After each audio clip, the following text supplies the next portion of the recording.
All right, good evening, everybody. I would like to call the December 17th, 2025 Franklin Township Board of Supervisors meeting to order at 7 p.m. In attendance are myself, Chairman David Gerstenhaber, Vice Chair Donna D., and Supervisors Jim Johnson, Down Dowling, and Betsy Odgers. Also in attendance are Township Solicitors Guy Donatelli, Township Operations Manager Jeff Eastburn, Township Controller and Office Manager Melissa Ortega is not in attendance. Secretary Stacy Hollis, 2, 4, 6, 8, 10, 12. There's about 13 members of the public in attendance. Please rise for the Pledge of Allegiance. I pledge allegiance to the flag of the United States of America and to the republic for which it stands, one nation, under God, indivisible, with liberty and justice for all. All right, thank you very much. Before we proceed, I'd like to open with public comment. This public comment may include any comments related to tonight's agenda items. Commenters must state their name and whether they are a resident of the township or a non-resident taxpayer in the township. If you do not identify yourself, your comments will not be included in the official minutes. Do we have any public comment related to tonight's agenda? All right, not hearing any. Let's go on to Donna. Thanks, Dave. So I would like to make a motion that the board approve the November 19th, 2025 Board of Supervisor meeting minutes. Could I have a second for that? All right, Jim. Okay. Any discussion? Okay. All in favor, say aye. Aye. Any opposed, say nay. Motion carries 5-0. Okay, Dawn. All right. Oh, really? You're gonna give me the? Oh, this is Dawn. All right. Good. I said Dave there. Like, this is on. Okay, I was going to turn it over to Melissa for the treasurer's report, but in her absence, she has asked me to read these mouthful of numbers. So I'll do the best I can. The November 2025 treasurer's report includes the following disbursements. The general fund with disbursements and transfers of $174,228.75. The Parks and Recreation Fund with disbursements of $1,690,050. The Open Space Fund with disbursements of $5,079.90. The Capital Reserve Fund with disbursements of $1,292.81. The Emergency Services Fund with disbursements of $68,745.03. The Fire Hydrant Fund with disbursements of $580.80. The Wastewater Treatment Plant WWTP Fund with the disbursements of $0, leaving a balance in all funds totaling $3,128,904.29. Okay, made it through that. So I'd like to make a motion that the Board of Supervisors approve the November 2025 Treasurer's Report as presented by myself, Dawn Dowling, seconded I'll second. by Donna. Any discussion? Okay, all in favor, say aye. Thank you. All opposed, nay. Okay, motion passes 5-0. Thank you.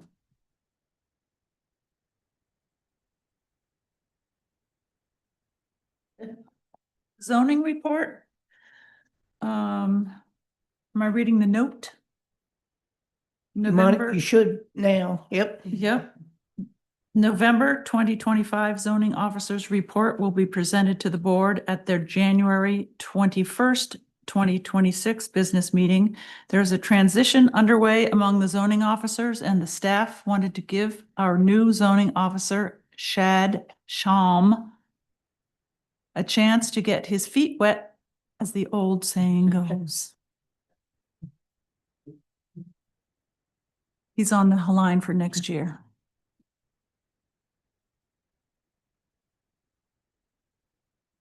Next up is the Planning Commission report. There are two items on the that were on the agenda in the last meeting. The first one is 449 Chesterville Road subdivision plan. And I'll read a motion. I'll make a motion based on the Franklin Township's Planning Commission's recommendation from the December 4th, 2025 meeting that the Franklin Township Board of Supervisors conditionally approve the subdivision plan for the Campanelli Thompson property at 449 Chesterville Road, Landenberg, PA, tax parcel 72-5-9, last revised November 10th, 2025, with the following two waivers. 22-401.B2, requiring a preliminary plan subdivision or submission, sorry, and 22-710.1, requiring sidewalk installation at the discretion of the Board of Supervisors. The outstanding items from the most recent review letters submitted by Nate Klein of Pannoni Associates and Stan Corbett of AECom be resolved, as well as the shared driveway easement agreement be supplied and approved by the township solicitor, and that all township escrow accounts will need to be settled before the plan can be recorded and released to the applicant. Do I have a second? I'll second that. Thanks, Dave. Okay, there is a discussion here. One of the things that that the planning commissions and the homeowner or the applicant agreed to at the planning commission meeting was that there would be a 5-foot easement in addition to the 40-foot PennDOT easement that's existing on the plan today. There's footnote 11. Jeff, I don't know if you, it's in our book here, but I don't know if you wanted to show it on the screen. There's a footnote 11, which will read,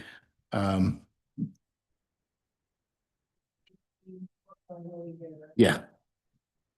I can read it while you're, well, I can't read it. It's too small. So one of the things as you're, I some of can't. the, so you're here. Yes. So Chuck is here to discuss, to deliver the planning commission report. I am. I don't know. That's news to me. You're the only member. All right, let me rephrase. I'm assuming that because you're the only member of the planning commission that's here. So, okay. So that was my assumption. I don't know if that's part of the conversation, if there was any color you wanted to add to the conversation that you took place. Yeah, I was here for this item. Okay. Just to simply state that we requested the additional 5 feet because this is PennDOT's right of way. 40. The 40. 40 feet. Yeah. Or, yes, so it's PennDOT, because it's the state road, so we would need to submit anything we get to PennDOT, and we would be held. to- Hey, Dave, I'm sorry to interrupt, but I can't hear, and this is an important issue. Thank you. Oh, yeah. Can you, We got you covered, Guy. Hold on one second. Thank you. Scott. So we would be held to PennDOT's standards because of this being a state road. So that's where the extra 5 feet came from. Asked the applicant if that was okay, and her response was yes. I thought she was reluctant. I thought there was pressure put, yeah, we have too many things. She asked a lot of questions about where the path would continue to. Most of her concern to me seemed like she didn't want to be the only one that needed to do this. And we informed her that we would be, as properties came forward on the state road, it would be requested the additional 5. If it's not the state highway, then it's the township right of way. Therefore, we don't need to worry about that. But we were pretty concerned. We're just trying to plan forward. We were pretty concerned that on the, if it happens to be on the state road, that we wouldn't be able to do, that we would be very restricted in what we could do because it would be based on PennDOT regulations, which could fall to ADA, it could fall to any number of things. We've had conversations with PennDOT about 896 here, and they were very hesitant to let us do anything. They almost were stating that whatever we did, they would object to. So this is part of our ordinances that we ask for these easements, and it's at the discretion of the board to approve, and it's also not mandated necessarily by the landowner. Which is why we're having this conversation now. The question that I have is when we think about it in terms of realistically implementing a plan on Chesterville Road, right? And so how do we decide, okay, well, here's a good location to ask for this subdivision, and we're not going to ask, we're going to ask these people for this this right of way. We're not going to ask these people because it's not part of the strategy. Or are we, it's a long way of saying, are we treating residents unfairly because one resident has to do this waiver and others don't because they're not in a area where we care about walkways? Right? Do you understand where my head's at? Yeah. Like, does it set up, do we do it for everybody, or do we just do it and say, hey, you happen to be part of this strategic area We have been trying to do it for everybody. for everybody? Okay. Yes. So we've successfully done it. I can't quote the street, but 2 or 3 years ago, we requested the same thing. It was not a state road, therefore. Was it Creek it's- Road or something like that? Yeah. I think so. Yeah, so we've asked for it probably 4 or 5 times now. The other question, so this kind of is more of a broader question. For us to make this work, this proposed path beyond this piece of property, do we have to wait for all of these residents to change, either the residents to change hands, or do they need to impart a subdivision plan? Like, when would you decide, okay, well, now the next property is up for sale, or the next property wants a subdivision? What triggers us to be able to ask for these waivers? I think we're in very early days on this. Yeah. And at this point, we don't even really have a comprehensive trail plan. We just know that every time we turn around to try to create that, we have a lot of obstacles to get there. Okay. So we're just trying to plan forward and give ourselves some opportunities going forward. That was the thought process. It's an option for the future. Yeah. Right. Yeah. Is it clear that she'll get money for the land, like that 5 feet easement? She's not giving it up. It's just a right of way. If we ask her for it, she'll get money for it? I think the way it's written on the plan is that if we did put a trail there or a sidewalk, we would pay as the township, and we would pay to move her fence too, if she has to move her fence. And that's the only thing that would happen. We would pay for installation, and we'd pay for any hardship resulting from moving the property line back, or not property line, but her fence line back. Paying for the land. No. Like, I guess it would be like living in a house with a sidewalk in front of it, right? It's your property, but it's Right. It's very similar to if you have a piece of property that all of a sudden the right of way just increased. Yeah. Well, guess what? The right of way just increased. Mhm. And we see that all the time. my other. Can you explain what you mean? I'm not following you. Can you explain it? So I was working on a property in Franklin Township, where it was really undetermined what the actual right of way was, because it had changed on this piece of property over the years. It simply increased. Or plan? I still don't get it. So we have plans, we put those plans, they're put into someplace they're put into, like, how does it change? How does the right of way change? It's written on the plan. Yes, no? Can I offer a way to think about this? And then I don't want to talk over anyone, but it would be very similar to an easement that's provided for the construction of a road. Now, this is a simple analogy, but I want you to follow along. But you're not going to build the entire road for a while, but you have the underlying easement. You secure the underlying easement, in this case through agreement, and then you stub that road. And when and if the time comes to continue that road, you already have the property right to do that, and you continue to construct that road with your own funds and resources, making sure that the property owner, any damage to the property owner's property is remediated and restored. So that is the analogy that I look at when I look at this. I sort of took myself out of the sidewalk ordinance a bit and looked at this as uh, a, a, a proposed easement or an easement for a proposed thoroughfare, trail, whatever, maybe at some point in the future. If it's never built, it's never built. If it is, it's on the township's dime with the property restored to its original condition at the expense of the township. That's in my review of the file. That's how I am thinking of that. If I'm wrong in any way, let me know. But I think, Donna, that's the way I view it. Can we get a sense, like, is this going to be like in the middle of or front of a yard? Like, I know I'm confused on this whole thing. So there's a 40-foot easement for PennDOT. That's how you explained it, Chuck, right? Correct. Because it's on a state road, right? So Okay. are you familiar? Yeah. Her current horse fence sits in the PennDOT easement portion of it.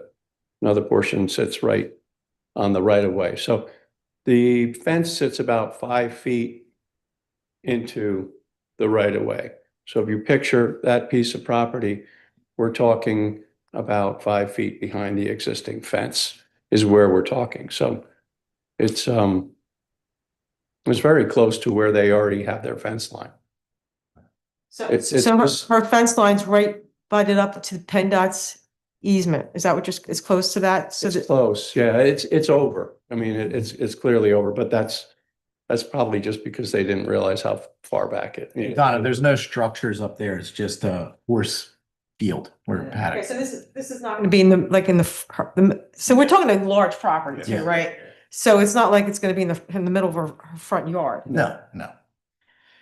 I just have one quick question. Do the adjacent properties have these or no?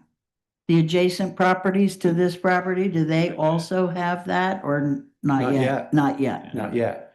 So, Yeah. I mean, I'm thinking, so in this case, in my mind, this is not a terrible hardship for this person. We're gonna compensate them for any issue that taking advantage of this property line easement.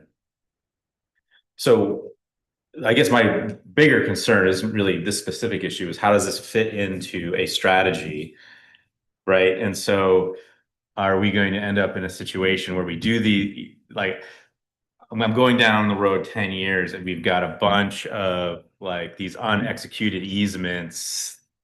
I suppose, further down the line, we might be able to connect them all, but I think we've done not that many. There's not that many subdivisions that pop up, right? So the opportunity to do it this way is going to take A long time. decades and decades.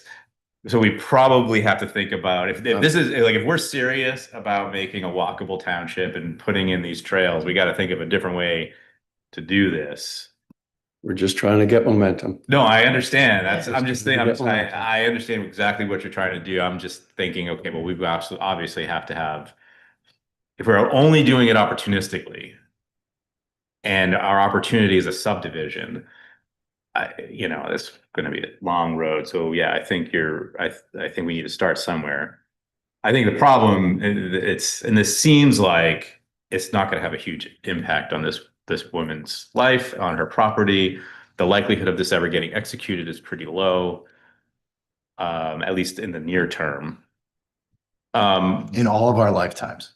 Well, I'm not being that cynical. I mean, I'm hoping that if we have a connectivity plan, I think in a big part of it is, here's the connectivity plan for Chesterville Road. And this is what we'd like to do. Yeah. I mean, if we had an unlimited, We saw this as low hanging fruit. yeah, and if we had PennDOT money, we could go in and buy all the easements and just Well, and again, there could be a Like plan, E96. but to execute on the plan might take 100 years, I don't want at least I would recommend that no one vote on this because they're saying, well, it's never going to happen. I mean, you got to vote on it because you think so. that this is I would think that because you think it's a good idea and you support Yeah. this. Yeah. So I think our rationale can be, well, just So I'm say telling you yes. 2 different points, right? I think it is a good idea to have a plan where you can build some walkability. We live, right now the narrative is, well, there's just nothing that can be done, right? Franklin Township is the way it is, and there's never going to be any walkability. There's never going to be any trails. And if we don't start doing things like this, then that's going to be true. It's like a self-fulfilling prophecy. Right. So if we don't start doing something like this and executing and having a plan, like, so we have a comprehensive plan, and in the comprehensive plan, one of the items is, walkability. It might not be number one, but it's in there. But that's a result. It's not they call it a comprehensive plan, but it's really results that we are looking for. So you got to start somewhere. And I think as long as this, my bottom line is PC agreed, homeowner didn't come here to protest. We're getting, Yeah. we're not really taking anything away from her. We're going to pay for any damages to move the fence. If and when something happens. If and when something happens. I think the other thing that we have to talk about, and this is further down the line because it's not happening right now, is who's responsible for the pathways and sidewalks that come in, right? And so if a homeowner buys a house with a sidewalk, that homeowner needs to plow and maintain that sidewalk, right? I mean, if the sidewalk cracks and blows up, we would have to pay for it, right? But are we asking whoever agrees to these easements, now you have an additional hardship. You got to clear your path or sidewalk if it snows. You have to do. That's something I think the township needs to think about. But that comes after something, is constructed, right? This is just Well, I think it has to be.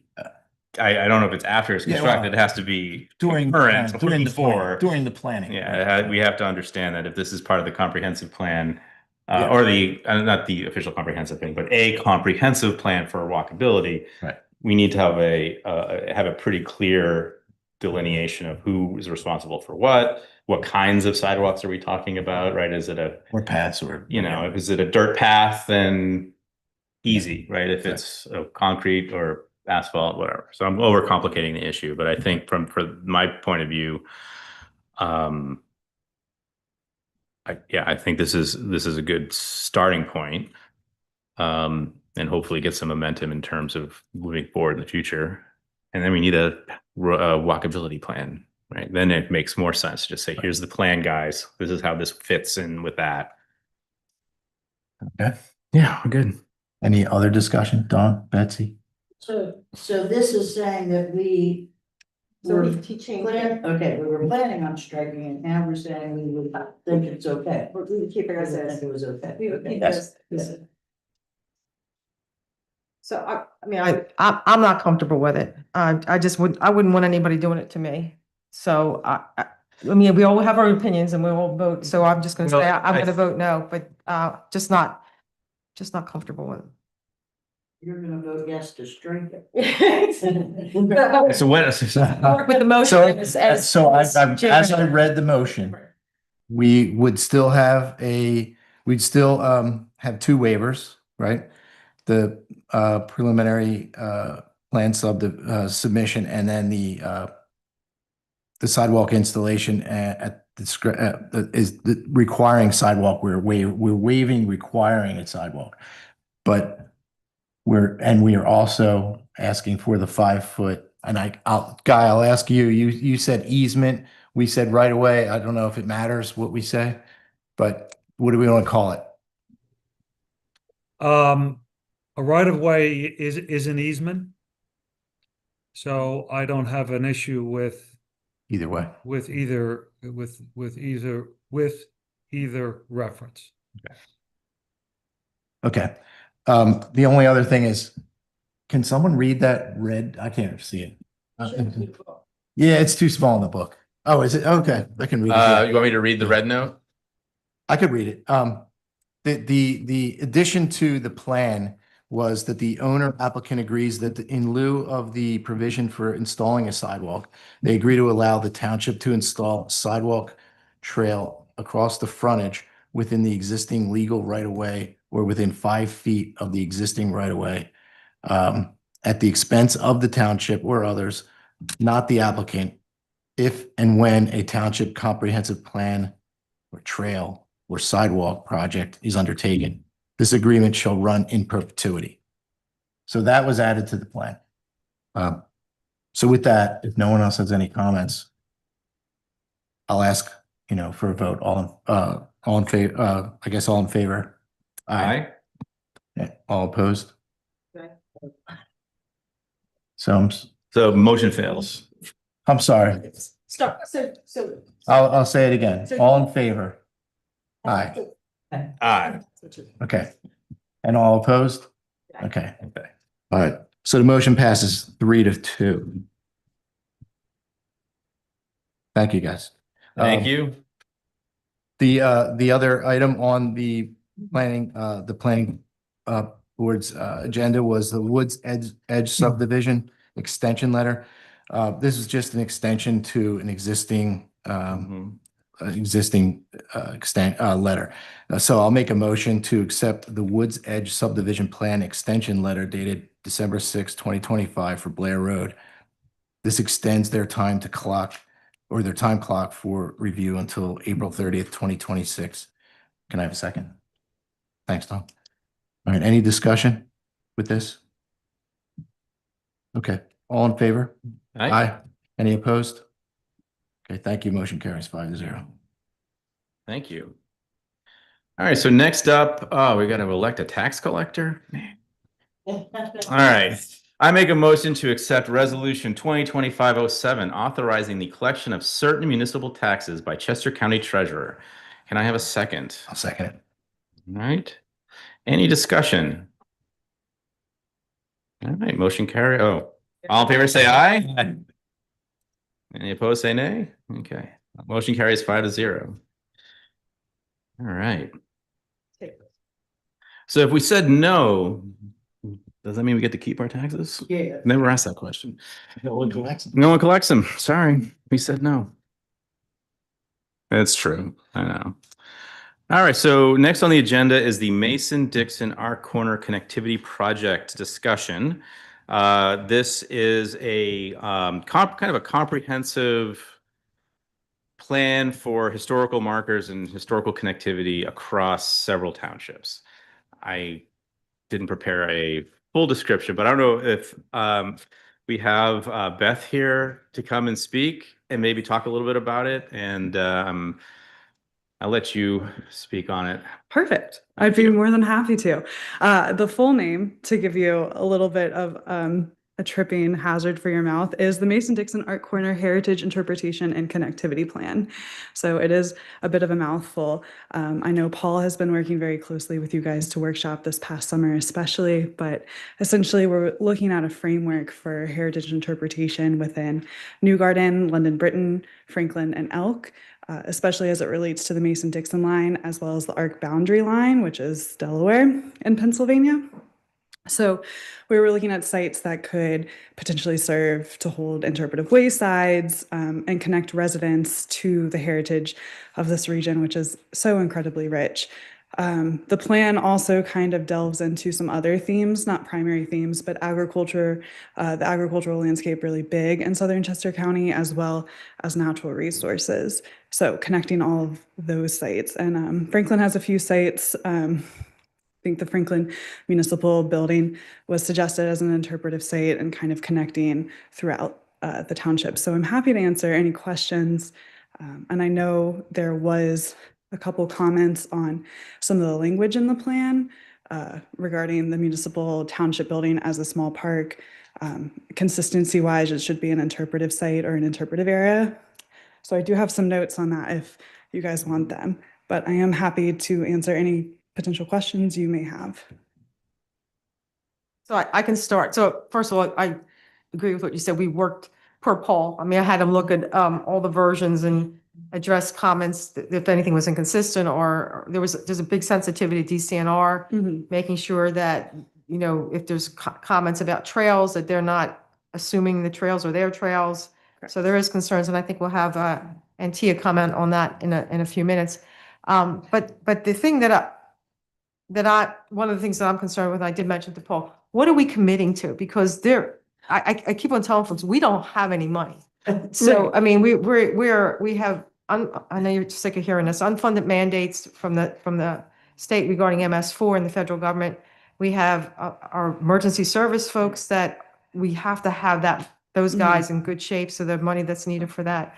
We have road work, I mean, I'm sure you hear from everybody. So what exactly are we committing to? So acceptance of the plan does not obligate the township to expend any additional funds towards the plan, doesn't obligate you to implement any aspect of the plan.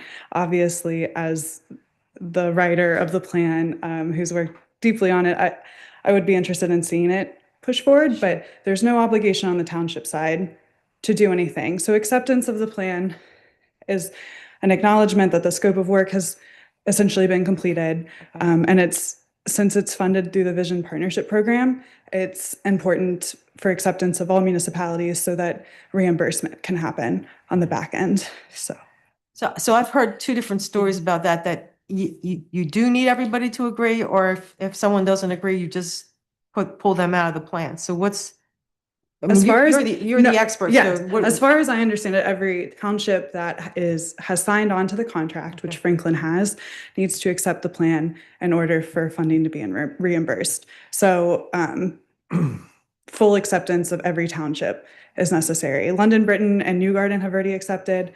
Elk, I wasn't able to attend their December 1st Board of Supervisors, so I will be attending in January. And they had similar concerns as you, and I've given the same. You don't have to expend any money. You don't have to implement.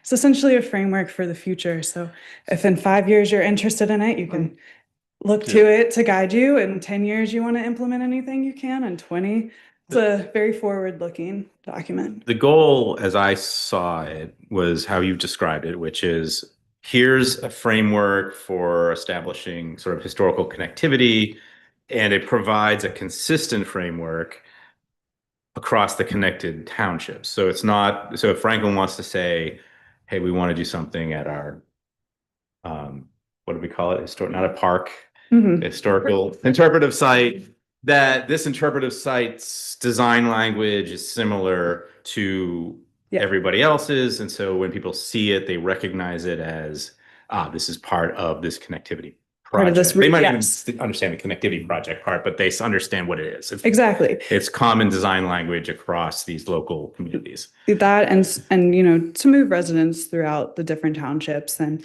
to make sure that the stories being told aren't replicated too often, but continuing the story as it moves along the boundary line and through the themes. So the township isn't obligated to do anything, right? Correct. It's just, hey, we wanted to do this project. You've done it. We're signing off saying you have done the thing. Yes. We decide 5 years down the line, you know what? I don't like the way this is laid out. We want to do something different. We're free to do that. Absolutely. There's, again, not a non-binding. It's not a binding, contract. and it's not a required planning document. So obviously comp plan is required under the MPC. This is just a planning document. So acceptance is much more general than like an adoption process per se, but you're not bound to anything. You're not obligated to anything. It really is there to serve you when you're ready, or if you would like to move forward with any kind of interpretation or connectivity of heritage resources in your region. And it's a great way to connect with your neighboring municipalities. Can I ask about DCNR? What does this give them any, like, how do they play in this? Are they a partner of yours, or where are they? Like, what's their role in this whole? We had an initial stakeholder outreach, specifically as it relates to London Britain and White Clay Creek Preserve. Because London Britain does work really closely as it relates to the historic resources and the White Clay Creek Preserve. They work very hard to preserve them. And there was a really good opportunity there for interpretive sites. So we did connect with them as it relates to that, but understanding that there are concerns about everything going on in Franklin and Elk Township, we tried to be incredibly sensitive, acknowledging that it's acknowledged on our maps. Big Elk Creek State Park is there, but it's really just in relation to the study area. We don't really connect into it at all.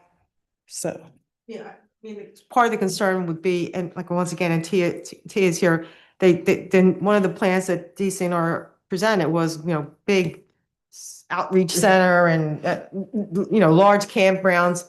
And we don't want to be seen as green to this plan, which I think you guys did a great job about pulling all that out. But I don't want them to get that impression, okay, well, fine, let's go build that visitor center, or let's go build that parking center, let's go do, I don't know, big camping center, because they've agreed to it. This really has nothing to do with that. No, nothing in this plan is tied in to Big Elk Creek State Park or DCNR or anything beyond.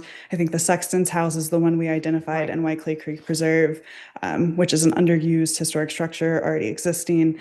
But absolutely nothing in Big Elk Creek. And this plan was developed before, or it was in progress before all of this happened. So we were trying really hard to maneuver around that, because we understand that there's concerns on both Elk and Franklin Township side. But I think the only thing we might mention with DCNR is it's a chance for municipalities to, I think in one of our recommendations, interact with DCNR, which I believe you're already doing. So, yeah. And I can provide the edit sheet if you guys don't, or I don't know if there's any more questions, but I can provide you guys the edit sheet for the small edits, kind of like typos, if you would like. So I just want the public, I just want Tia and Nancy to have class, whatever you think is right.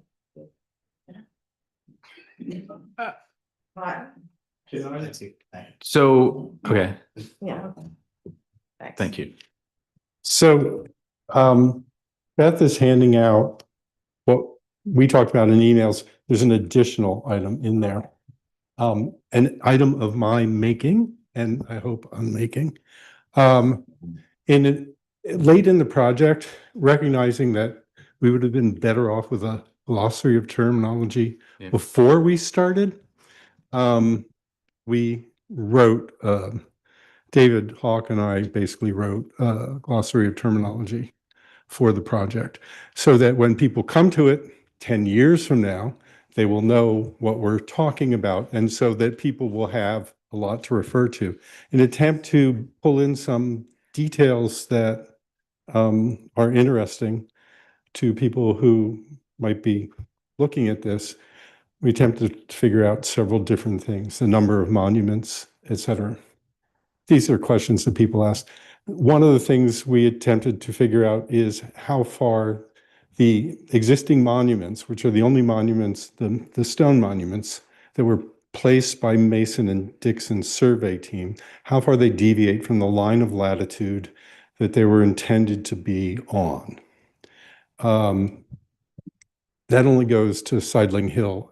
Beyond Sidling Hill, they didn't put any of them. So we're talking 130 plus milestones. So we figured it out and made one critical error. We worked from the line of latitude as determined by Mason and Dixon, and we compared it to GPS coordinates for the existing stones which had been determined by the Mason-Dixon Line Preservation Partnership. The problem was that comparison is apples to oranges. We needed to go back and realized it late in the game and convert the astronomical latitude determined by Mason and Dixon to the likely latitude of the postmarked west using GPS coordinates. And so the glossary currently says that they don't vary by 680 feet. More than 680 feet, the correct figure is more than 900 feet. I'm a reference book editor. I don't want an error in this project that other people might look to and repeat. Okay? I'm chagrined to be talking to you about this. But that is the other line in there. And it's my understanding from talking to Beth that before the meeting, that in the process of accepting it, you should accept it with the condition that these changes will be made on the sheet you have in front of you. Okay. And the other thing I would just quickly like to add is an important part about this plan, independent of whether it's used or not, is that as a plan that outlines signage and other things in various locations, it also becomes something that can be referred to and can justify the seeking of grant money to help fund these things when undertaken, so that the plan then becomes something of an opportunity to attempt to alleviate the costs of undertaking the plan itself, for what it's worth. So for me, that's a very important aspect of this plan. Well, I think that, having that framework's important because it gives us some guidance on how to move through these township issues. We talked earlier today about the walkability or trail system, right? And we're very opportunistic now, and it'd be helpful to say, well, here's the book, right? Here's the plan. How does this fit into the plan? So yeah, I mean, I think I like the consistency across the different townships. I like that it gives us a framework to work. I don't know, Donna, you wanted to open the floor to some public comment. This is an interesting conversation. This board is the one that really started this conversation. But we're going to have 2 new supervisors in January. They're going to have to live with the results, which I'm sure, I'm saying it like it's going to be, but maybe they should have an opportunity to say something before this board votes on the outcome. Does that seem fair? Yeah. Okay. So I don't know if Nancy or Antia has anything they'd like to say in favor or just in a general comment, or would let the board just vote.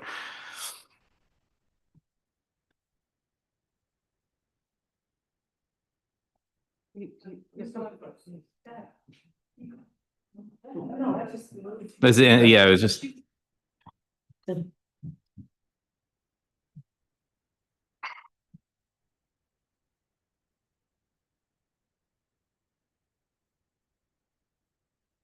I'm Nancy Widows. Do I need to say I live in the township and have for, 33 years or so.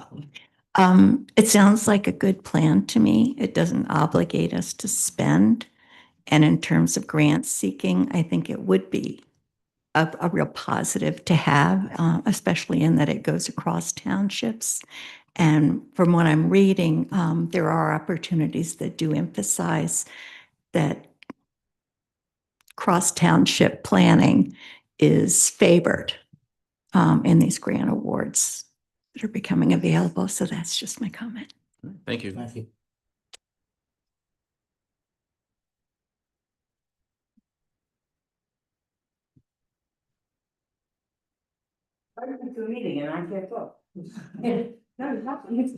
You can talk. You can say whatever you want. I've read this plan. I've read multiple iterations of this plan. And while I don't have issues necessarily with the plan itself, I have concerns. What's to stop? And I don't know that you'll have this answer, but what's to stop someone from coming in and saying, you may not want to do this plan right now, but we have the money and we're going to pay for it. But you've already agreed to this. You've signed off on the document, so you're signing off on the ideas. You may not want to implement them, but what if someone else comes in and said, I have the money, I'm going to pay to put these signs up, or I'm going to pay to do this? So if it's on township property. Right, but you've already signed off on the document, so how exactly do you say no to somebody coming in? We don't want that, and you just say no, right? It's not a contract. It's not a binding document. You say, look, we don't want to sign in our flower garden. I guess the way I'm thinking of it is if you sign off on it, you're signing off on, yes, I'm okay with the ideas that are like the projects that are in this plan. I'm good with these projects. So if somebody comes and says, I'm going to pay for this project. So I think you have the flexibility as a board to say no to anything that anyone comes in. I mean, people come to us all the time and say, hey, I want to do this. I don't want to pay for it. Right. And we'll say, well, you can't, or we don't want that. Right. But how do you say you don't want that when you've signed off on the document that states you're okay with it? That's my sticking point. Because it's a framework it's a potentiality. It's not a contract. It's a potentiality, right? Like it's sort of, I mean, there's a lot of analogies I could come up with, right? No, I But understand. we are the final say in our township. The Board of Supervisors is the final say on what happens within our borders, right? Unless we are superseded and someone executes eminent domain, which I really doubt is going to happen regarding, a historical marker, we will always be able to say, no, this is not the right project for us. I guess I'm just super cautious with everything else. Yeah, yeah. It's so I understand, but we always have this to say no. It's like this. It's kind of. I mean, it's like the comprehensive plan is an example of a non-binding document, right? It's here's if the board, everything's always at the board of discretion. If the board says, hey, right now we really want to put in a trail system that connects Peacedale to Crossan Park, right? And we put that into the comprehensive plan, no board ever has to execute it, right? It's always up to the board, and you can always say no because that is not a contract. We're not signing our names to say, as soon as money is available, signs are going up. I get that. I just, yeah, go ahead. Yep. Yeah, yeah. Good share. So the first thing is, what is actually happening tonight is that they are accepting that this plan attempted to accomplish its goals, which is to develop a plan. So they are not committed to the goals. The plan could be read as you're suggesting, but I would point out that within Franklin Township, just about everything that's proposed is on township land. Right. So that for someone to attempt to come in and erect something on township land is like trying to come in and erect something on private land. It can't be done without the township's permission. You can't do it. So I think with respect to Franklin Township, I don't see that happening. I don't see, none of these things are going to be, It's not codified. they're going to be things that will be oriented probably to the community, the local community for Franklin Township. So that one of the questions I had, totally independent of the plan itself, totally independent of, but a big concern that became evident to me as the whole thing that we were going through Big Elk came up, is there was a lot of concern about increased traffic on township roads, aside from people, just what that would do to our expenses in order to do it. So I basically went to the people who were working on the plan, specifically people who'd done this sort of thing and were familiar with it. Not so much Beth, but some of the people who are working on writing some of the documents, saying, what can you tell me about what sort of additional traffic this would generate in the township if the township undertook what was in the plan? And in some ways, in some ways it's good, in some ways it's disappointing. There won't be a lot of outside interest. It will be township people going to see things about their own township. There could at some point, should Chester County find that something erected out here was worthy of marketing to the outside world, that could result in some traffic to something. So I don't think that there's a financial incentive for any outsider, say DCNR or the county, to come in and want to even erect something on township land, because it's not going to pay off as an investment. Which I don't like hearing myself saying this, because I'm always telling you, don't erect these signs, but these signs are for us. Yeah, and I think Is what I'm trying to say. And I don't think it's gonna develop in that way. And I think a lot of my objections were the initial documents and the way they were written in regards to DCNR. So if you're saying all of that has been cleaned out and there's no. I worked with the board because I wanted to get to this point with zero objections from the board to scour the plan of anything that would be considered offended. Also, much to my chagrin, I found I made a mistake and that Donna had nailed 3 pieces of wording that were in contradiction to one change we'd made. And I should have had some good sense as an editor just to do a search through the document, see if I could hit this. But Paul gets paid we a lot of spent money a to do lot all of this work, by the way. time, we spent a lot of time reading it and trying to make sure that that was okay. We had a whole special session where I brought up all the things that just focus on Franklin, made sure that Franklin was not committing to any interaction with DCNR. Okay, so we have spent, now this was May, June, I mean, it was in advance of this because, and we were still in the late draft stage, but the point was to make sure that we were well aware of what was in it and we were well aware that we were not communicating anything we did not want to communicate. So we have worked very hard to do that. Okay? Yeah. Thanks, Antia. Sure. Yeah, state your name too. Eileen Butler, East Nottingham Township. I had a question when you had said there might be the potential for the area to be marketed by the county for bringing folks in. Would there be any potential for that activity to coincide with any? And I understand what you just said about DCNR being scraped off, but I'm just wondering, is there any potential for that commercial activity or historic activity to coincide with what DCNR might want to do for the Big Oak Creek property? I think the mom. Sorry. So the short and disturbing answer is yes, of course. But the real world answer is most likely, and I gave a report to the supervisors on all the responses.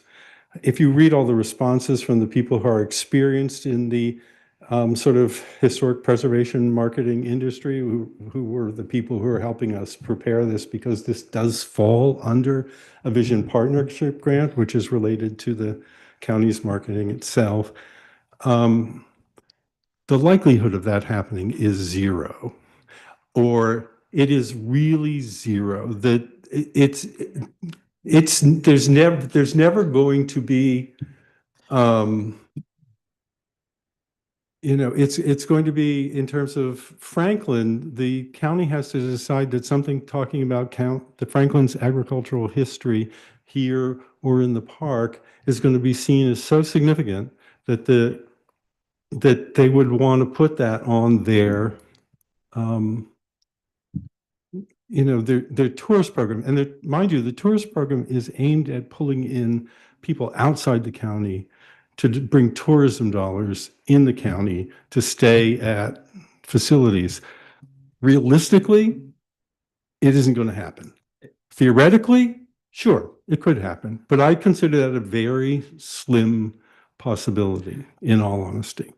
And that is an absolutely truthful answer. And I look at, and just to kind of bring it back to the board, because we got to vote on this thing. We don't have a Gettysburg battlefield here. We don't have like a national historical event that happened here. So the likelihood of someone saying, oh, they've got a rain garden here and there's a historical sign. I'm doing that on purpose. I'm doing that on. So I mean, I think that's what I'm saying is I don't think we're going to be part of this. A better way of saying it is this is for us. Really, it's really for our residents to have some sort of historical context with the places they live. I don't think people are going to come in to go to Crossan Park and read historical signs or wherever we put these things. So I just don't. I think it's mostly for the community and for the local people who live here.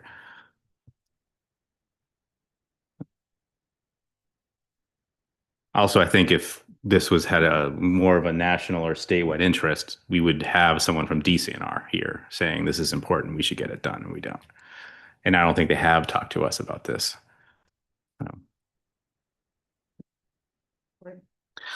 All right. Let's see, I make a motion to accept the Mason-Dixon Art Corner Connectivity Project as presented in their November 4th, 2025 email, which included the revised plan. Can I have a second? Second that. All right, thank you, Donna. Any further discussion?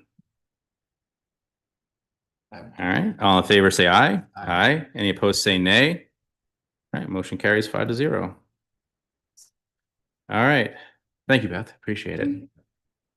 Yeah, you just came at a really tough time, you know? Yeah, I think you know, right? We're very sensitive about. Well, thank this man. Yeah. Believe me, I have. We had him jumping through hoops. It was pretty bad. I don't know, you said you made a couple of mistakes, so I'm noting that, making sure that that gets noted.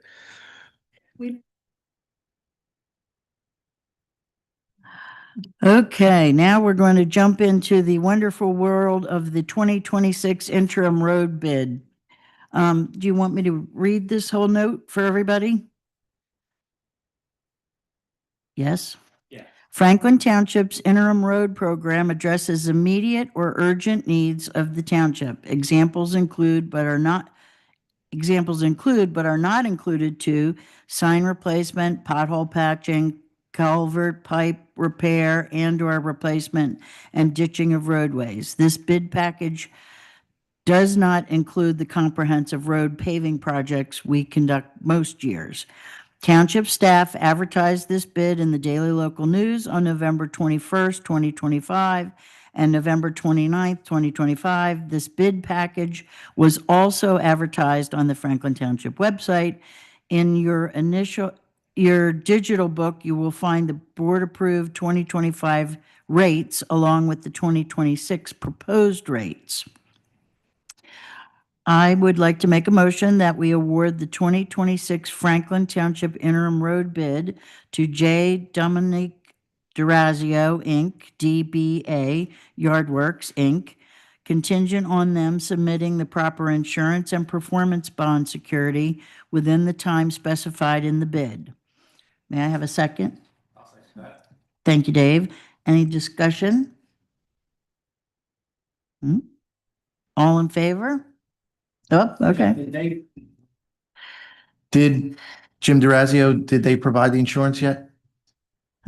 No, that is the next step. Okay. They did supply a bid surety. Surety bond? Okay. Yes. Okay, thank you. Okay. That's all I had. Yeah. Okay. All in favor? Aye. All opposed? Thank you. It passes 5-0. Next is Next Betsy. is the Churchill Road update. I'm happy to give this update. Good evening, everyone. We have been monitoring the work that has progressed so far. I'm gonna bring up a picture here so I can show you. Jeff, maybe you could provide some context for folks that maybe don't know what, I mean, anybody's driven by, they will know, but yeah, this is a good. On the northern part of Churchill Road, when we had the storms back to back, the heavy storms and the winds, the culvert pipe got clogged with branches and debris. It overtopped the road and then it washed what I call the eastern side of the bank. Now, what you're looking at now is the repair work that has been done. Stone has been placed on that embankment. It's held up very well. So we're going to be monitoring that over the winter. We have enhanced the guide rail based on our engineering, Pennoni and Associates, for nesting the guide rail. So basically, it's like making a sandwich where an extra layer, it's double thick, the guide rail.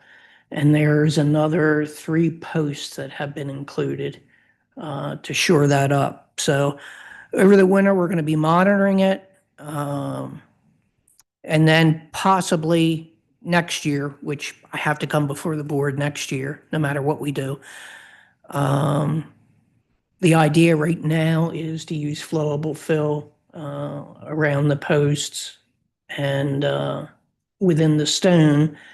And then if you can see this portion of the asphalt here, you can kind of see that rip, would be to mill this up, check the base, make sure it's solid, and then reinstall that. I've talked to one of our engineers right now, and the idea is if the board approves this work for next year, it's anticipated that the price would be below $30,000.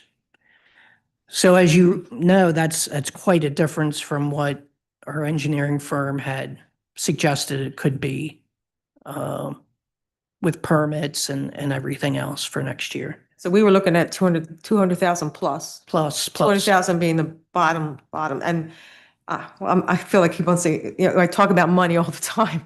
And this hit us hard because this came out of nowhere. And we're like, holy moly, where do we get the money for this? And we even talked about taking out a loan. So Jeff, I just want to congratulate you and the team. You racked your brains. You want to do what's right, right? Safety's important, but you racked your brains. You work with the engineers. What can we do to stabilize this area and make sure it's safe? But it's something that's affordable. So and I know we didn't tell you, we didn't put a money in there. We just said do what's right for safety. And we don't know yet, right? It looks promising, but you'll see how it does in the winter, and then we'll look again. It in the does. spring. I don't live too far from this location, so once or twice a week or after a big storm, I'm going to drive by it and look at it. So to keep an extra eye on it. The other factor too is with the $200,000 original estimate and the permitting, there was time involved with that too, like a year to wait for the permits to get done. And this got done very quickly, and the contractor did a great job fitting all that stone in. Like they did a lot of it by hand. Yes. Like building like a puzzle to shore it up. So yes. So they did a great job. That's good job.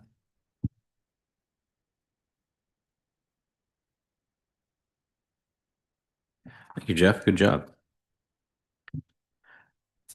So I'll move on. So Guy, it's up to you, a solicitor's report, and I'll hand it over to you and you'll take us through our fun partner with Lexington Point and see what we're doing.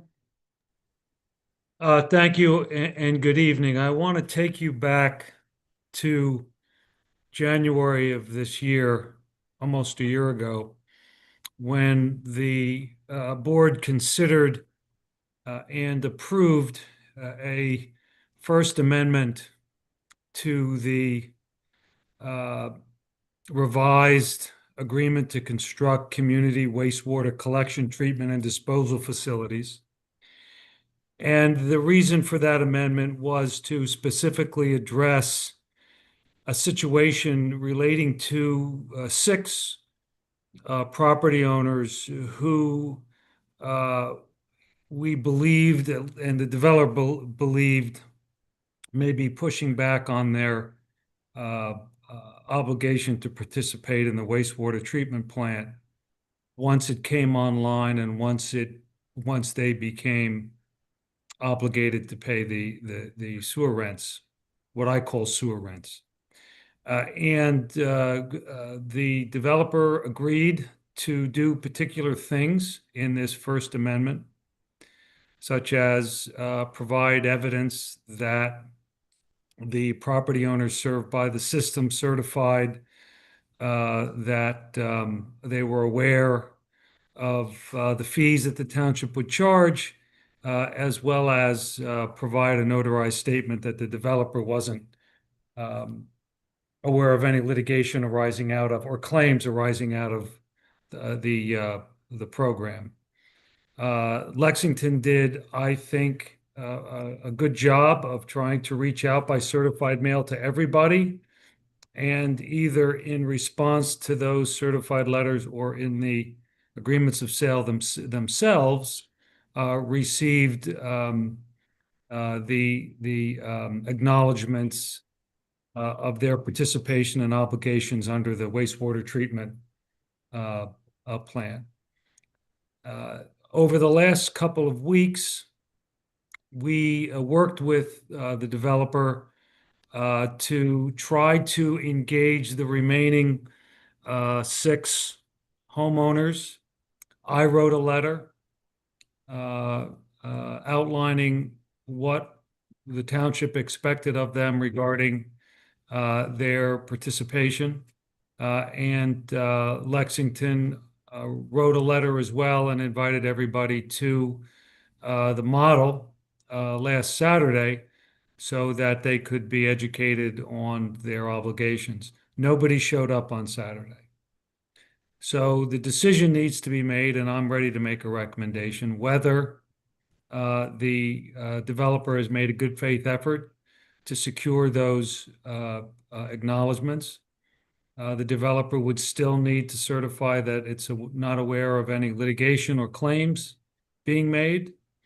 And then the developer would need to provide an indemnity to the extent there were any remaining property owners that were pushing back against their participation in the wastewater treatment plant. So I've worked with my counterpart at Lexington. His name is Riley Noatzel, and Mickey Thompson. There's been a very clear, candid. He's here. Okay, very clear, candid exchange between us. I know that Mr. Eastburn was involved in a couple of those conversations, and I think they've done all that they've agreed to do under that First Amendment, which is the obligations that the township now has. And I think they've done all that they need to do under the what I'll call disclosure obligations. And then the only thing that remains is I guess, making sure that the indemnification for any potential claims down the line from any one of those lot owners is put in place. So I don't know there's nothing for you to do tonight. There's nothing on the agenda with respect to the wastewater treatment plant. But I wanted to give a report on where we were with respect to Lexington's performance under the First Amendment to the agreement. Good question. Yeah. So, there's so these residents are reluctant to acknowledge that we are taking ownership and they are now going to be charged a fee for their sewer. To my knowledge, they haven't countered with anything.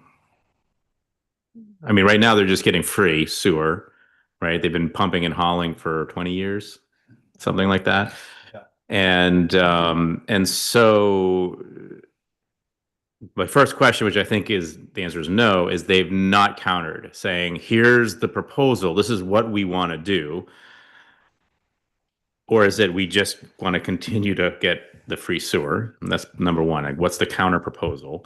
None. There's no counter. So they're just being obstinate. There's no one. And then the second one is, okay, well then is it within the township's purview to just turn the faucet off, as they would say, right? Because that would be my solution to this problem. Which faucet? I mean, there's a faucet going in and and it's the faucet going out, right? They're on city water, right? Right. They don't have wells, so the faucet going out, we turn it off. There is no such valve.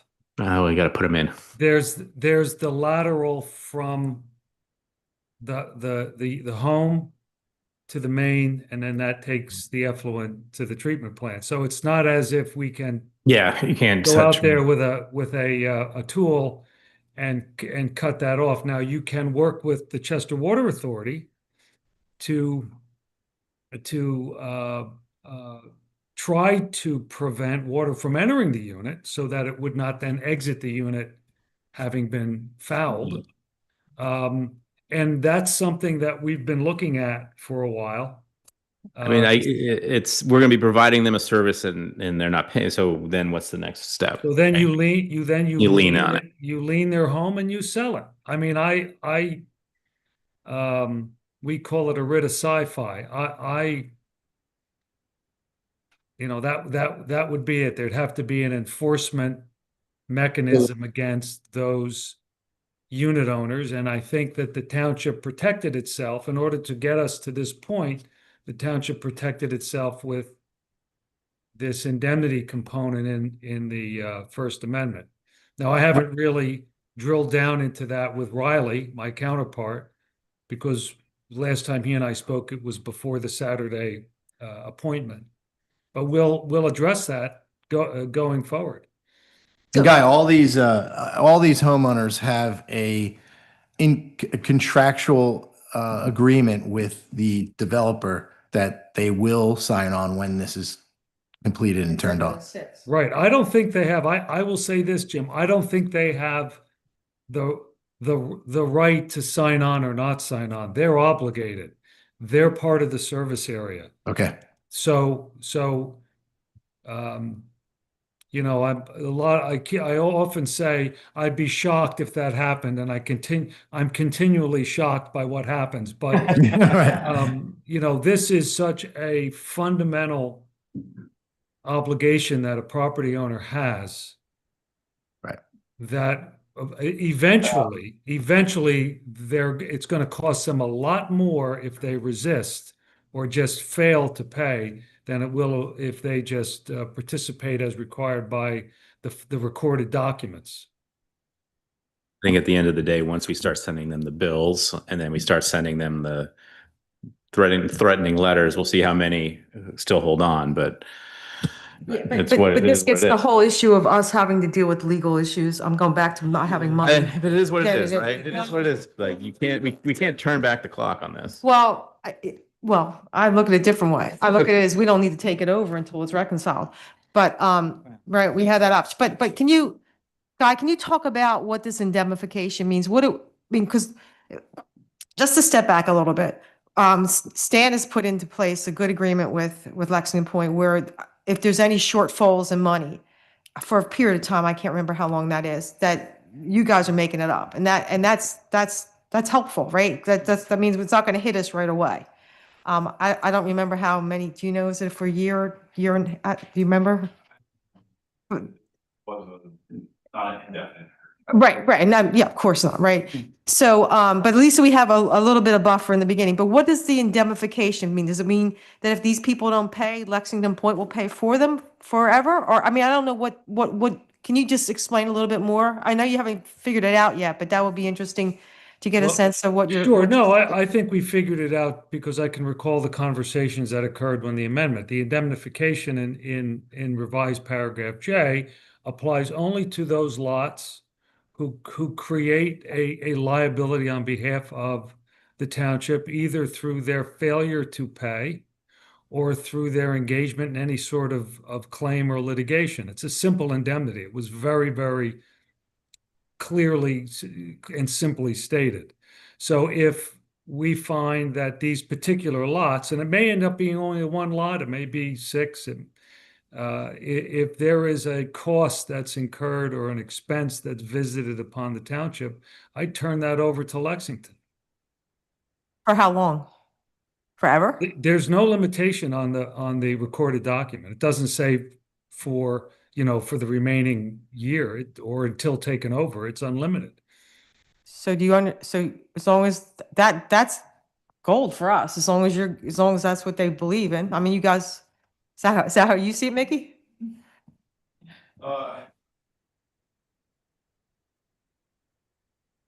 I can't hear what Mickey's saying, and I don't want him disagreeing with me unless I can hear him.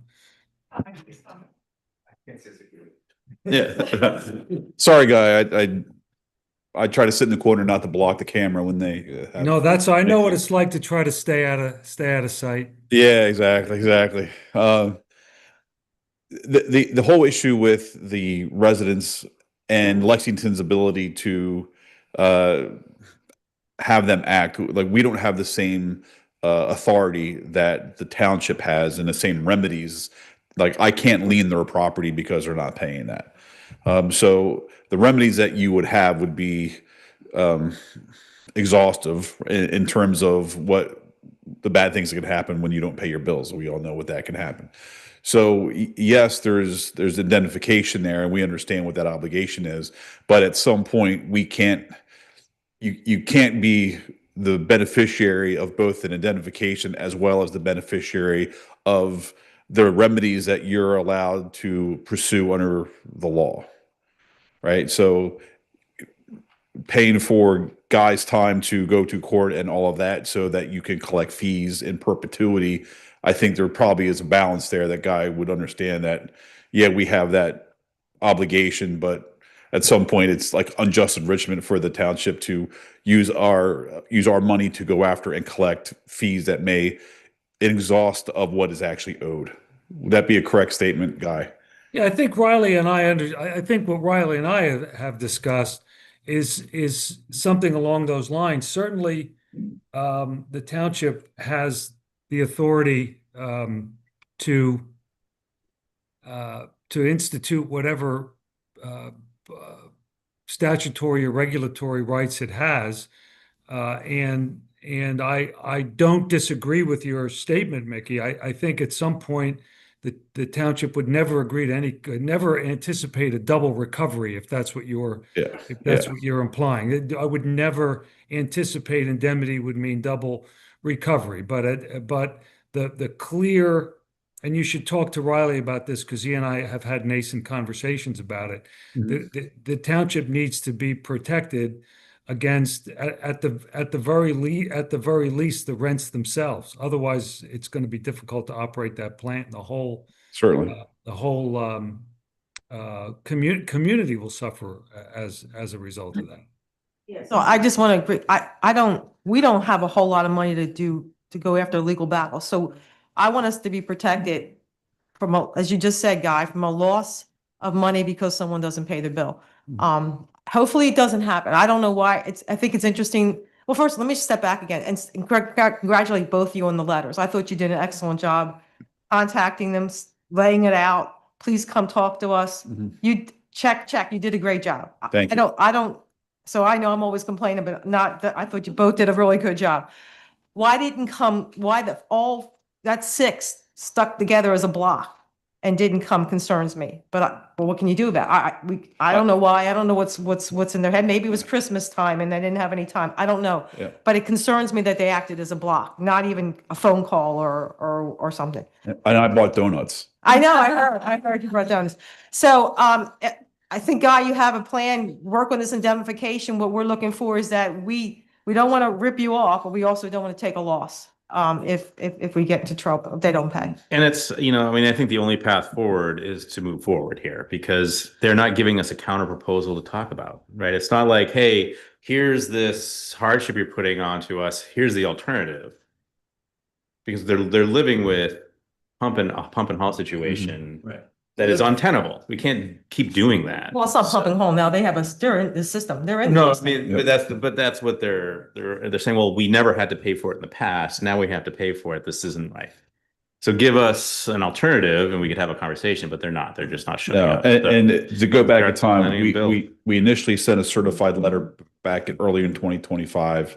To go back even further in time, one of my former employees did knock on their doors to try to get them to cooperate, and the cooperation didn't happen. Now, I don't have any record of that, but I was told that happened. And then we sent the overnight and my letter, contact me, I'll see you Saturday. And I was there a half hour before and basically 45 minutes after, and no one was going to come. So Vicky, are this group of six? Are these folks that already someone had the house in the beginning, they sold it, or some of these guys there from the beginning? I think there's some that have sold it. Right. I will just harken back to the original documentation that they signed when they purchased the property, is that all of this was disclosed to them in their agreements. Yeah. And the discrepancy was with who controls the payment of, and that's what I think are limited our ability to go and try to get recoup them for any public hall payments or anything else that happened. We were just not able to do that. So They bought the house from the original owner. They're not going to have that document. they should, because it would be part of the title chain that said these are the obligations that you were. Yeah, but you don't know. You don't know if that happened. Well, they should be recorded. Yeah, they're all recorded. They're recorded documents, Donna, and Yeah. a person has constructive notice of any document recorded relating to their property. So it would be disingenuous for any subsequent buyer to say, "Oh, I didn't know there was a homeowners association." Even if he really or she really didn't know, it would still be a recorded document, and they would be construed as having constructive notice of the obligations they're under. So You could say that, but we've had residents, Jeff can attest to this, come to us and say, we have no idea what you're talking about. We were never told. And I don't want to rehash this because Sure. it is what it is. But I don't want to lose the fact there could be stuff that was filed or whatever, but we had folks come to us and say, we don't know what you're talking about. No one told us anything. You said we got to move on. Well, it's but- a difficult conversation. No, but it's also. I mean, that's a difficult conversation if a resident doesn't know what their obligations are. But it doesn't change their obligations. And in this situation, it's been years of it's a years-long conversation. Right, exactly. Right. And so it's not like. We're not just hitting them for the first time. That's right. On Saturday. So- No, I totally. Yeah, I mean, it's not, like I said, difficult conversations don't mean that we did something wrong, right? They're still obliged. So Guy, I would work on the identification and bring, but so that being said, this is just, I'm one of five, so the board can disagree with me. The way this was presented to me to all of us by Stan is that we have to have that whole checklist done, right? Which you're getting pretty close to being done. It's not done yet because this is part of it. So part of it would be to work out the identification. So once we have that, once you can say all done, then we need to have a meeting. And then we need 2 weeks, at least 2 weeks for Melissa to do her thing. And we've also agreed we would start it at the beginning of the quarter. So I don't see this happening until March or April. I don't know how March, April. I don't know. So it's not going to happen January. You don't have enough time. Yeah, All April right. 1st, probably. Can I just talk about the Stan's letter? Sure. Let's go. Okay, so this was a punch list, and there were 3 items that were remaining. Construct the approved fence between drip fields lots 1 and 3. That has been completed. He requested, because some of the homeowners had installed a fence, for a check of $5,295. That has been submitted to Mr. Eastburn this evening. So the second was developer to provide evidence that all purchasers and lot owners have knowledge in writing. So we talked about that as an open item. So we'll work to overcome that. The indemnification. The third was the operational deficit of $12,848.08. That has been provided to Mr. Eastburn as of this evening. So that is, I mean, that's it. Right. So as I said, so now you've got to get the indemnification done. Okay. And then we have to have a meeting, I don't even know if we can do it. Jeff will tell us what to do. But, and then, Melissa gets at least 2 weeks and then we start the beginning of a quarter. So I think I don't know if it's a March, end of March, April, whatever you call that, but it's not gonna be January. There's not enough time. Right? There's not enough time. I'm telling you. Guy and I can work tomorrow. There is not enough time. There's not enough time for our folks to do what needs to be done. Okay. Jeff, right? Agreed. Okay. We are getting, we've been doing this for 20 years, right? Yeah, I've been doing it for my whole career at Houston. I was a young man when this happened 2 years ago. The plan's amazing. The plan is amazing. It is. Okay, It is. Good job. Just stay with us just a little bit longer. Okay, you promise? I may not be. No, yes, please, we're so close. We are so close. Thank you.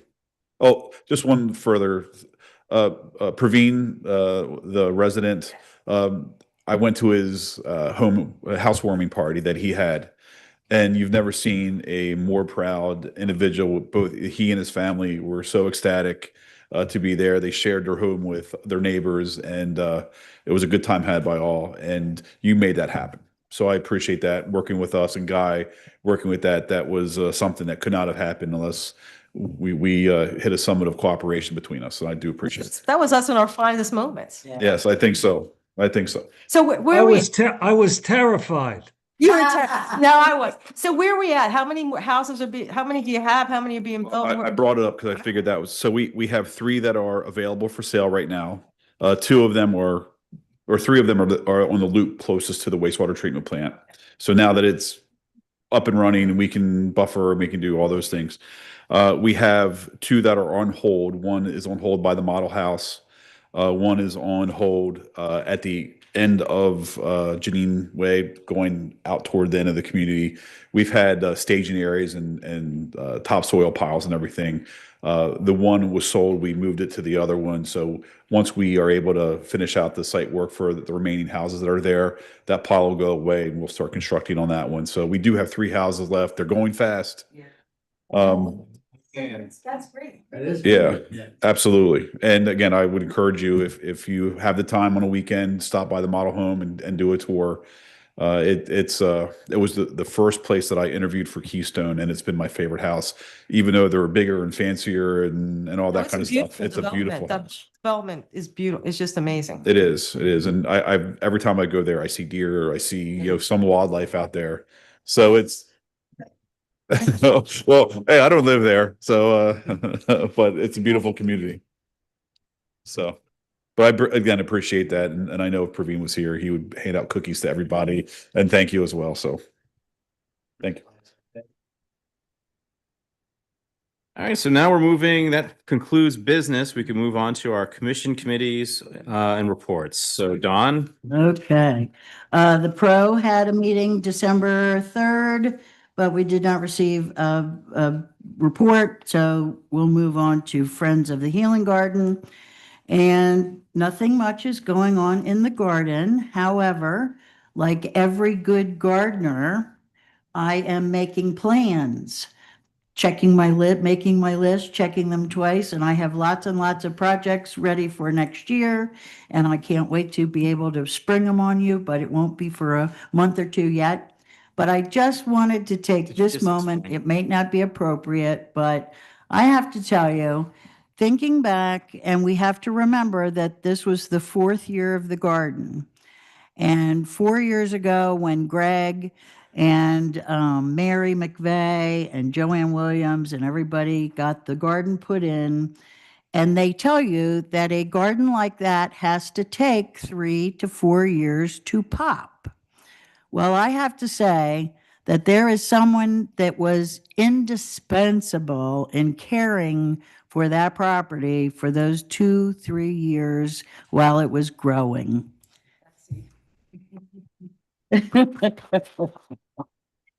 And single-handedly, almost with Noah at her side, she was up there night and day tending that garden when nobody else was up there. And I want to make sure that she gets her due love and attention for everything she put into that garden, because it wouldn't be there today if it wasn't for Betsy, because she saw it through the heat and the water and the snow and everything it went through. And I was up there and she was bringing water from her house. And I said, "What in God's name are you doing?" She said, "Well, I have to water the garden." I said, "Well, you asked Jeff for a hose, for God's sakes." So she did over and above anybody had ever done. So I just want to make sure we give her her credit that's due, and I'm not letting her go. Now, I told her she was queen of the garden, and she said, "I'm not taking that. I'm not queen of the garden. I'm not doing that." But we're never letting her go, and she earned her wings last fall. I gave her her B pin, and she earned her wings. So we're going to keep her forever. And with that said, I just wanted to say something else about the other person that we're not letting go. And that's our wonderful Dave, because Dave didn't understand about the garden in the beginning. And I remember he came over and he was like, "Well, this is just weeds, I think, weeds. And I said, it's not weeds. Now, I worked at the Brandywine River Museum my whole life, so I'm used to everybody saying, you never take care of your weeds. So to be fair though, okay, so to be fair, I am not a gardener and this was in the fall. So it wasn't like I was looking at all the That's flowers right, and that's greens. I just saw the brown and I was So- like, can we pull this up? So he has, yeah. So he has now come to all the lessons and he has learned from all the lessons. And he has even helped weed and helped dig up red buds and helped us put in the dead hedges. And so he's not going to be let go either. And in commemoration of him, I want to say that we are working diligently to keep building the wonderful Gershenheimer Education Station. So for anybody that has ideas of things we can build and put in the education station, Bob and I are working on the Winnie the Pooh sign that should be finished next. And then we have many more projects for the spring. But with that said, those are my two little accomplishments that were done by these two wonderful angels in our garden.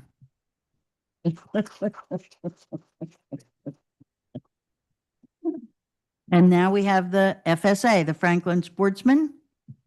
And Mark Zawada will tell us. Okay, deer season's currently closed. It closed Saturday. It opens back up the 26th and the day after Christmas and runs to the 24th. We've had a very good season so far. When I did this report, I had 10 deer, but we actually have 2 more. So we're up to 12 deer, 11 antlerless, 1 antlered, 1 from Banffshire, a doe from Banffshire, 3 from White Clay Crescent, 7 doe and a buck from Franklin. So we also have 110 service hours. Some recent projects were the road cleanup, cedar shingle roof staining for the gazebos. We did some vine cutback and culvert cleaning in Banffshire. We're working on a mini library for Banffshire and the directional sign at the tot lot. So that's it. Thanks, Mark. All right, and last but not least, we have Antia Consorto with the Big Elk Creek Task Force update. Antia. Hi. I don't actually have an update. Hollis still has not sent the final master plan. So at this point, we're just waiting on DCNR to send us the master plan for the public. I don't know where it is. What was the deadline? It was expected last month. But I mean, they had a lot of notes, I feel sure, from the task force. We did send in a lot of notes about what we wanted to see changed or edited. So they have to work through all of those, and then they're going to include all of those at the end of the master plan. So they have to add all of that into the document. And then, you know, the government was shut down, so they weren't working. And then they didn't have heat and electricity for a while because their bill didn't get paid. So they didn't have any funding, so their heat and their electricity got turned off, so their offices were closed because they had no heat and electric. So Are they in Westchester? no, they're in Harrisburg. So that being said, not really much to tell you there. However, I know this has been said before, but I do want to go on the record to thank you guys for being the best board. I've worked with and witnessed wonderful supervisors throughout the years. But this is the first time I've seen a board work so well together. You put aside all of your differences, you respect each other, and you work toward a common goal, doing what's best for Franklin Township.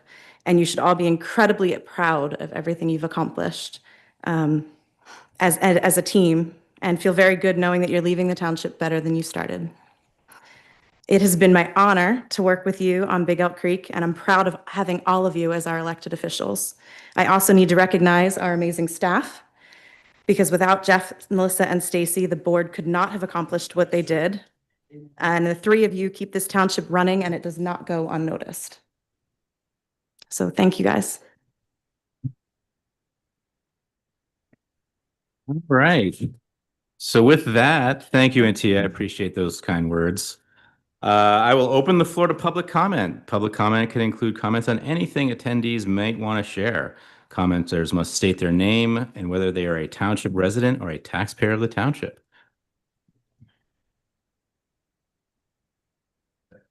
Yeah, I also like to thank the departing members for their service. I actually think it's a pretty thankless job, and you could never get me to run. And I would like to welcome the incoming board members. May you enjoy this thankless job just as much as everybody else. Beyond that, I'd like to remind you that having accepted the plan, you have to send a notification to the county saying that the plan has been accepted. Please include as I don't know, an addenda, an exhibit to that letter of acceptance, that it's accepted conditionally on the inclusion of those changes that were outlined on the sheet that Beth gave you, because those were the conditions under which you accepted it. Paul, can that exhibit be a copy of our minutes? That's the exhibit. You've got a sheet there. Okay. Just attach that and write something on it, like Exhibit A, and then note that Exhibit A attached are changes that the board wanted to made as a condition of its acceptance. I think that should do it. That's it.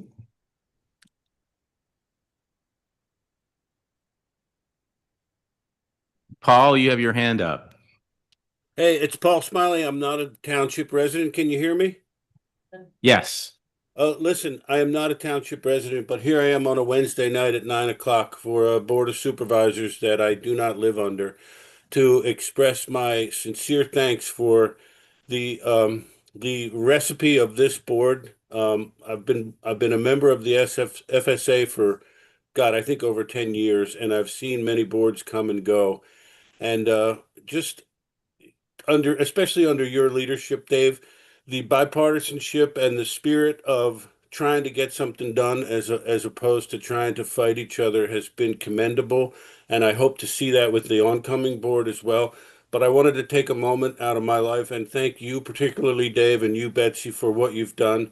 And I know our paths will cross again, but job well done. And I couldn't be more happy for the time that I was associated with volunteered for the FSA on behalf of the Franklin Township. So thank you very much, Dave, and job well done, Betsy and Dave.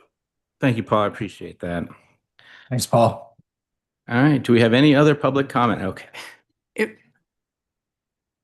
Eileen Butler, East Nottingham Township. I often say, oh, if my board could only be as educated. Thank you. Mr. Chairman, if you would allow me and the board, Bob Magnus had emailed me a thank you. He would like me to play during public comment with your approval. Sure. For your service. So let me bring that up.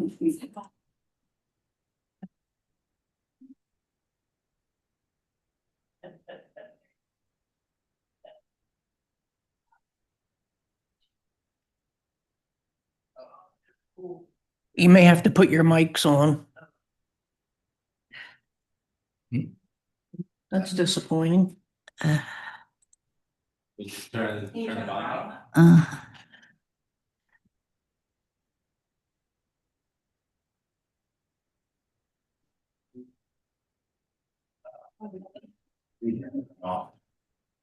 Let's start. We'll start from the beginning. There we go.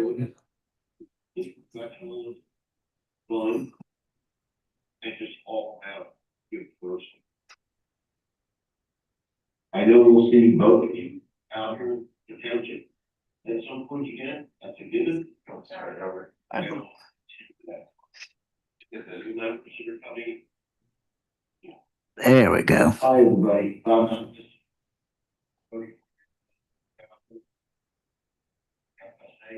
coordinator.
Hey, I'll just say the same thing. I mean, I agree with every public every public comment that was just made. This is a thankless job, but the last couple of years here has been really fun.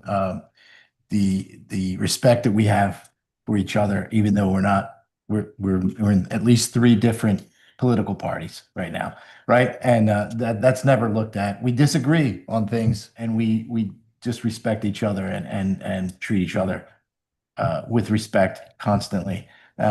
And we truly like each other. So it's rare. I've been on a lot of boards. I'm on a couple other ones right now, and it doesn't go like this. So I wish you guys luck in everything you do. In fact, one last thing too. I have a couple of lottery tickets here for you guys, a couple chances. So here's some luck in it. All right. $1.2 billion.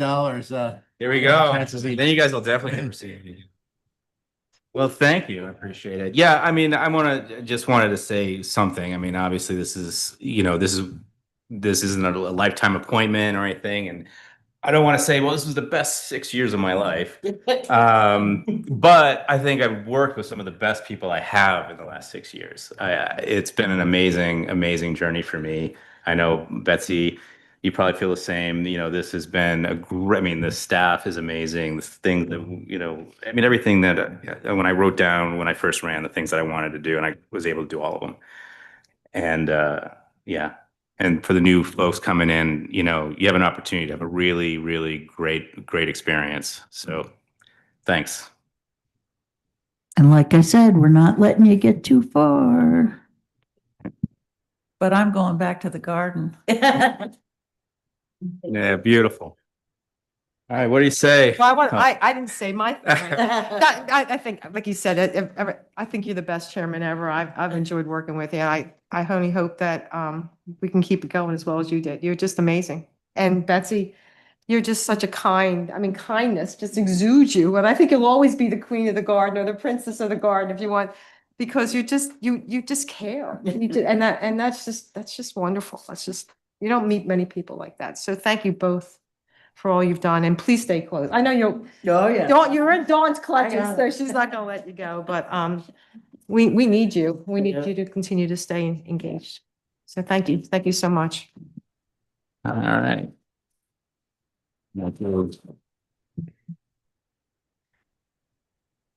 All right, so I make a motion to adjourn tonight's meeting at 8:42 p.m. Second. All right, one more time, Jim. All right, any discussion? All right. All in favor, say aye. Aye. Any opposed, say nay. All right, folks, motion passes, and I am out of here.